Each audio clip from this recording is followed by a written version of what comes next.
Well, joining us now, Tim Dewey, Chief U.S. Economist with SGH Macro Advisors. Tim, welcome to the show. Great to have you on. Thanks for having me. Pause, skip, hawkish, hold. It's really the summary of economic projections, the SEP and the dot plot, isn't it?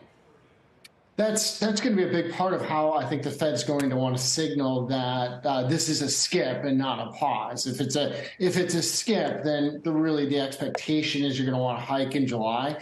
And for that to happen, I mean, if you know you want to do that, it really needs to show up as a small increase in the dots, a 25 basis point increase in the SEP median. Yeah, I mean, you're something of a Fed whisperer. What do you expect in terms of forecast, and what do you expect in terms of messaging from Powell this week?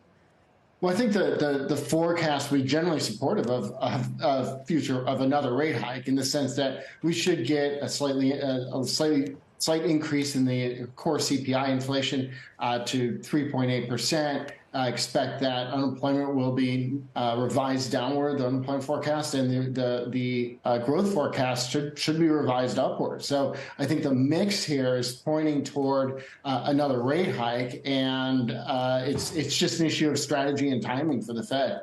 But, you know, the market is counting on a pause for now. When we look at the CPI report tomorrow, what has to be in it to give the Fed kind of that permission to pause that the market is expecting the Fed to get? Are there particular lines you're going to be looking at there?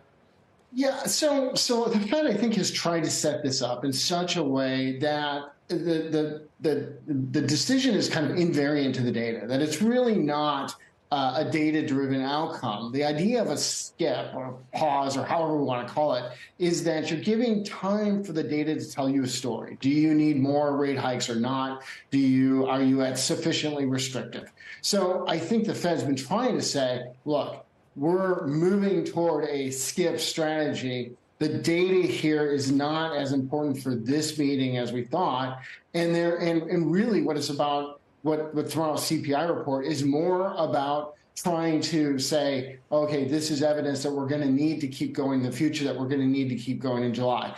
Now, I think if you get something that's... Tim, what if it's a scary story that we start getting tomoror? I mean, aren't there some numbers that can come in kind of hot, right? And then the Fed's got to hike sooner? Yeah, I think that creates a problem for them, and that's going to create some optionality for the Hawks to move a little bit more aggressively. But, you know, those outside cases, you know, I think that's going to really make it hard for the Fed to skip. But I think they're really trying to skip here.